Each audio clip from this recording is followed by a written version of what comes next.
Hello दोस्तों, नमस्कार। आप सभी का आपके अपने यूट्यूब परिवार मैथ मोरल में हार्दिक स्वागत है। जैसा कि आप सभी को पता है, हम बोर्ड परीक्षा देने वाले विद्यार्थियों के लिए बोर्ड संबंधित प्रश्नों का एनालिसिस करते हैं। तो आज उसी अभ्यास में से हम एक और महत्वपूर्ण प्रश्न लेकर आए हैं जिन्हें बोर्ड में आने की संभावना है। तो आइए देखते हैं। आपका कीमती समय बिना गंवाए चलते हैं अपने टॉपिक की ओर। एक प्रश्न है, ए और बी की मासिक आय का अनुपात 9:7 है और उनके मासिक व्यय का अनुपात 4:3 है। यदि उनमें से प्रत्येक 200 रुपये मासिक बचाता है तो प्रत्येक की मासिक आय ज्ञात कीजिए। दोस्तों ध्यान रहे, मासिक आय और व्यय और बचत, हमें तीनों में संबंध पता होना चाहिए। तो आय क्या होता है? जैसे हम कोई काम करके पैसा लाते हैं, यानी जो कमाते हैं वो हमारा आय हो गया, हमारा आय जो हमारे पास है। और व्यय जो हम खर्च करते हैं, और बचत उनसे जो हमारा बच जाता है उससे बचत करते हैं। तो आय, व्यय और बचत तीनों में संबंध आपको पता होना चाहिए। तो आय निकालना है हमें, कर प्रत्येक की मासिक आय बताइए। तो ऐसे प्रश्नों में सबसे पहले जो पूछता है हम उसी को मानते हैं। तो सबसे पहले पूछा है मासिक आय, तो मान लीजिए।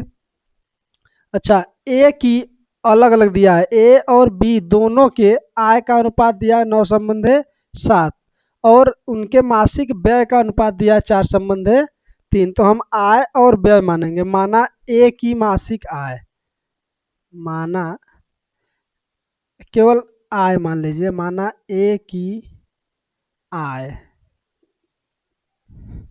एक्स, और ए की नहीं, केवल आय मानिए, माना आय एक्स और व्यय मान लीजिए व्यय वाई।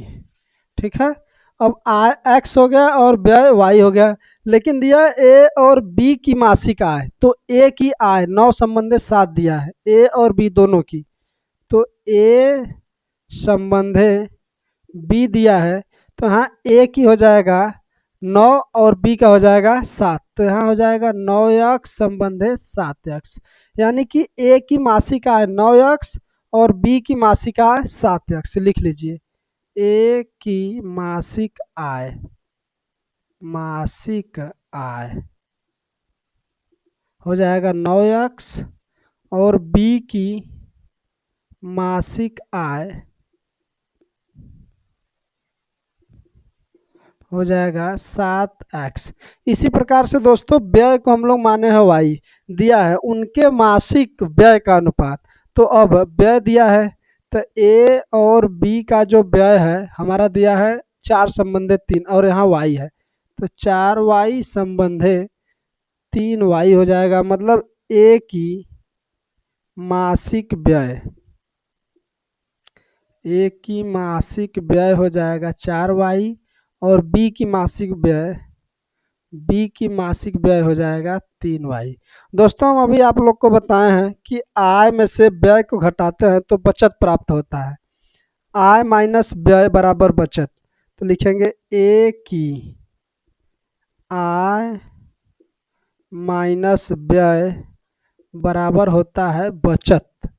तो ए की आय क्या माने हैं? ए की मासिक आय 9x माइनस ए की व्यय, ए की मासिक व्यय 4y बराबर बचत दोस्तों दिया है उनमें से प्रत्येक 200 रुपये मासिक बचत बताता है 200। इसको दे देंगे समीकरण 1।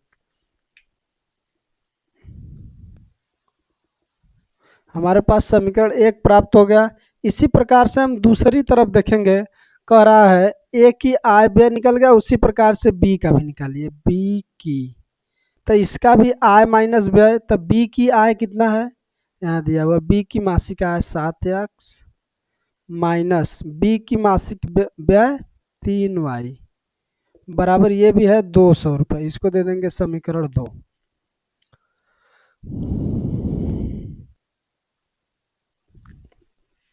समीकरण 1 और 2 हमारे पास प्राप्त हो गया। अब हम इन्हीं दोनों समीकरणों से हल करके x और y का मान निकालेंगे। तो देख रहे हैं हमें x y को बराबर करना होता है, या तो x वाले को बराबर करें या y वाले को। तो आइए हम लोग y वाले को बराबर कर देते हैं। तो समीकरण 1 में इसके समीकरण 2 के गुणांक से गुणा करते हैं और 2 में a के गुणांक से गुणा करते हैं। समीकरण 1 में 3 से गुणा कर देंगे और समीकरण 2 में 4 से। तो यहाँ लिखेंगे समीकरण 1 में 3 से तथा 2 में 4 से गुणा करने पर। तो अब हम समीकरण 1 में 3 से गुणा करेंगे तो दोनों पक्षों में गुणा किया जाता है। 3 का गुणा यहाँ करेंगे, 3 नवा 27x माइनस 3 चौक के 12y बराबर 3 दूनी 600। अब समीकरण 2 में 4 से गुणा कर देंगे, समीकरण 2 यहाँ है, इसमें 4 से गुणा करेंगे, 4 सत्ते 28x माइनस 4 त्याई 12y 4 दूना 800। दोस्तों हमें x या y को बराबर करना होता है तो हमने y को बराबर कर लिया। अब y बराबर हो गया तो ये कटेगा कैसे, चिन्ह समान है, समान चिन्ह होने पर हम लोग लिखते हैं घटाने पर, और चिन्ह भी परिवर्तन कर देंगे, यहाँ माइनस यहाँ प्लस यहाँ माइनस, कैंसिल हो गया। इसको हल करेंगे तो 28x 27x ये माइनस है तो माइनस x बराबर आ जाएगा माइनस 200। माइनस माइनस कैंसिल हो गया तो x का मान आ गया 200। अभी केवल x का मान आया है। अब हम x का मान किसी भी समीकरण में रखेंगे हमें y का मान आ जाएगा।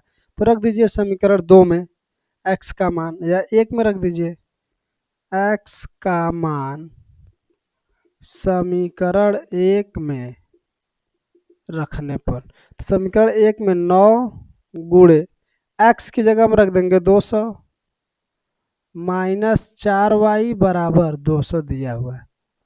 अब इसको हल करेंगे, 9 दूना 1800 हो गया माइनस 4y बराबर 200। अब दोस्तों 1800 उधर ले जाएंगे तो ऑलरेडी माइनस हो जाएगा, तो माइनस 4y बराबर 200 पहले से है माइनस 1800 हो जाएगा उधर जाके।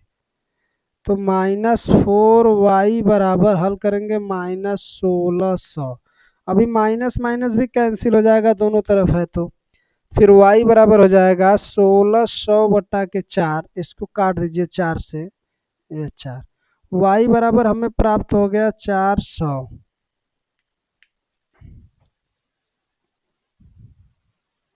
अब y और x का मान आ गया, लेकिन हमसे पूछा क्या है, पूछा है प्रत्येक की मासिक आय। दोस्तों व्यय नहीं पूछा है, केवल आय। तो देखो आय हम यहाँ निकाले हैं, ए की मासिक आय 9x और बी की मासिक आय 7x। तो लिखेंगे अतः ए की मासिक आय माने x और x का मान आया है 200, सॉरी x नहीं 9x है, तो हम लोग लिखेंगे 9x। अब 9 गुणे x का मान 200 तो हो गया 9 दूना 1800, यानी ए का पता चल गया हमें, ए की मासिक आय कितना है 1800। इसी प्रकार से निकालेंगे बी की मासिक आय 7x है, बी की मासिक आय माने 7x, तो 7 गुणे x का मान 200 हो जाएगा हमारा 1400। ये हो गया बी की मासिक आय। ठीक है दोस्तों, जिसको स्क्रीनशॉट लेना है ले ले।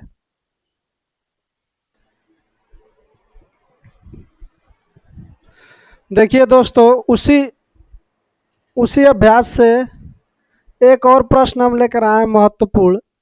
क्वेश्चन नंबर 11 कह रहा मीना 2000 रुपये निकालने के लिए बैंक गई। उसने खजांची से 50 रुपये तथा 100 रुपये के नोट देने के लिए कहा। मीना ने कुल 25 नोट प्राप्त किए। ज्ञात कीजिए कि उसने 50 रुपये और 100 रुपये के कितने कितने नोट प्राप्त किए। दोस्तों मीना एक लड़की है जो बैंक गई और उसने 2000 रुपये निकाली, लेकिन उसने शर्त रखा कि मुझे 50 रुपये और 100 रुपये के ही नोट चाहिए, और ये भी शर्त था कुल नोट मिला के 25 नोट वो प्राप्त की। तो अलग अलग पूछ रहा है 50 के कितने नोट होंगे और 100 रुपये के कितने नोट होंगे। तो सबसे पहले हम आपको एकदम सिंपल तरीके से बताते हैं कि जो पूछे उसी को मानिए। हमेशा ऐसे प्रश्नों में जो पूछता है उसी को मानिए। तो इस प्रश्न में क्या पूछा है, उसने 50 रुपए और 100 रुपए के कितने नोट प्राप्त किए, यानी 50 रुपए के कितने नोट और 100 रुपए के कितने नोट, तो हम उसी को मान लेंगे। माना 50 रुपए के एक्स नोट और 100 रुपए के वाई नोट, यानी 50 रुपए के एक्स नोट लिए और 100 रुपए के वाई नोट। दोस्तों लेकिन कुल नोट मिला के कितने हैं, 25 नोट। तो इन दोनों को हम जोड़ेंगे तो हमारा 25 आना चाहिए, यानी एक्स प्लस वाई बराबर 25। इसको दे देंगे समीकरण 1।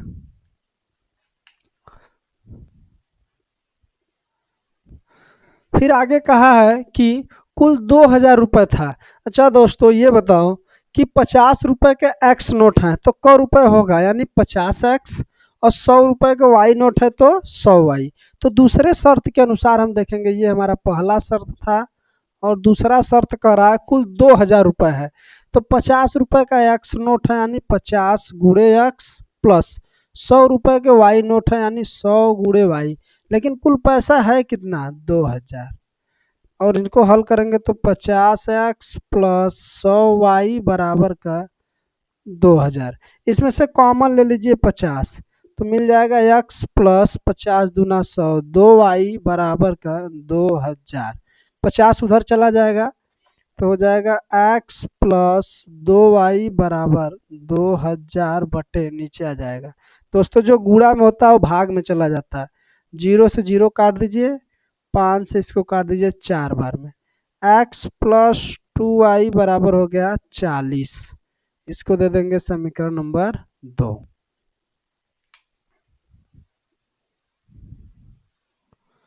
जैसा कि आप सभी को पता हो गया कि जब समीकरण हमें बन गया, समीकरण 1 और समीकरण 2, दोनों समीकरणों को हम हल कर देंगे तो x और y का मान आ जाएगा।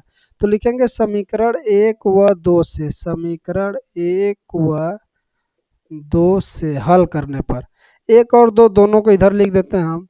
x प्लस वाई बराबर 25 और हो जाएगा x प्लस 2y बराबर 40।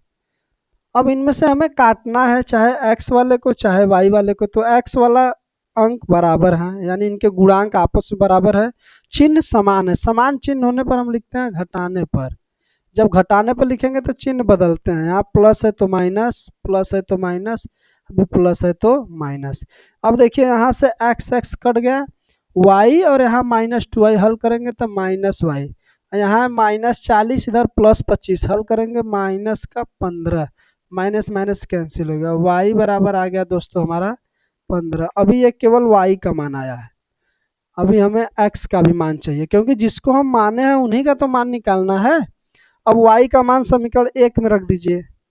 y का मान समीकरण 1 में रखने पर, तो समीकरण 1 लिखिए, x प्लस वाई बराबर का 25, y की जगह 15 रख दीजिए, x प्लस 15 बराबर 25, x बराबर 25 माइनस 15 उधर चला जाएगा माइनस हो जाएगा, x बराबर आ गया 10। अब x का मान और y का मान निकल गया, लेकिन हमें पूछा है 50 रुपए कितने नोट है, तो हम यहाँ माने, जो माने उसको यहाँ लिखेंगे। अतः 50 रुपए के कितने नोट हैं, x, और x का मान आ गया 10। तो हमें पता चल गया 50 रुपए के कितने नोट हो जाएंगे, 10 नोट हो जाएंगे। और y रुपए के कितने नोट, 100 रुपए के कितने नोट y, तो 100 रुपए लिखिए, 100 रुपए के कितने नोट हैं y, और y का मान कितना आ गया 15। यानी पता चल गया कि 50 रुपए के 10 नोट हैं और 100 रुपए के 15 नोट है। इस प्रकार से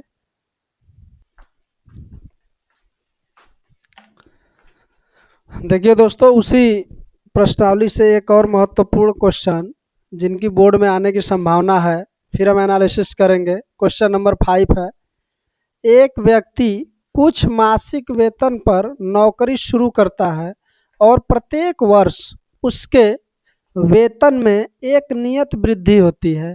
यदि नौकरी के 4 वर्ष पश्चात यानी बाद उसका वेतन 2200 रुपये हो और 15 वर्ष बाद उसका वेतन 2750 रुपये हो तो प्रारंभिक वेतन और वार्षिक वृद्धि ज्ञात कीजिए।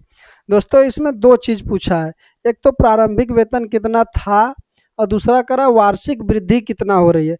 तो हम आपको साफ साफ शब्दों में बताते हैं कि प्रश्न में जो पूछे उसी को मानिए। हमेशा ऐसे प्रश्नों में जो पूछता है आप उसी को मानिए। तो पूछ रहा है प्रारंभिक वेतन, तो मान लीजिए माना प्रारंभिक वेतन हो जाएगा x रुपए और वार्षिक वृद्धि y मान लीजिए, क्योंकि जो पूछता है हम उसी को मानते हैं। वार्षिक वृद्धि y रुपए। अब प्रश्न के अकॉर्डिंग हम लोग चलेंगे। एक व्यक्ति कुछ मासिक वेतन पर नौकरी शुरू करता है, प्रत्येक वर्ष उसके वेतन में एक नियत वृद्धि होती है। यदि नौकरी के 4 वर्ष बाद, तो वार्षिक वृद्धि तो 4 वर्ष बाद वृद्धि हो रही है। तो प्रथम शर्तानुसार जब हम चलेंगे तो दिख रहा है कि प्रारंभिक वेतन x है और वार्षिक वृद्धि y है। तो 4 वर्ष बाद करा तो प्रारंभिक में तो अंतर नहीं होगा, तो फिक्स है, प्लस 4 × y वार्षिक वृद्धि है ये 4 × y बराबर कितना है 2200 रुपये। और इसको और सिंप्लीफाई कर लीजिए, x + 4y बराबर 2200। इसको दे देंगे समीकरण 1।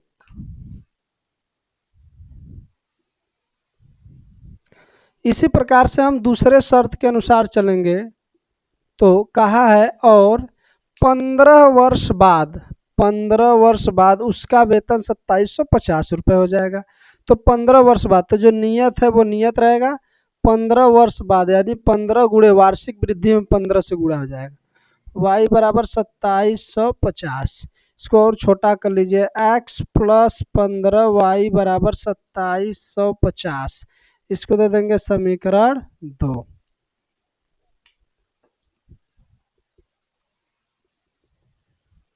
समीकरण 1 और 2 मिल गया। अब हम इन्हीं दोनों समीकरणों को हल करेंगे तो हमें x और y का मान निकलेगा। तो हल कर दीजिए, लिखेंगे समीकरण 1 व 2 से, समीकरण 1 व 2 से।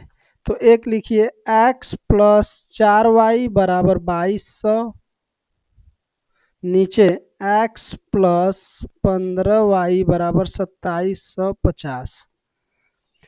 हमें x को काटना है, अंक इसके बराबर है और चिन्ह भी समान है, तो हम लिख देंगे घटाने पर। हमेशा चिन्ह समान होने पर लिखते हैं घटाने पर। यहाँ हो जाएगा माइनस, चिन्ह पलट जाती है, यहाँ भी माइनस यहाँ भी माइनस, x कट गया।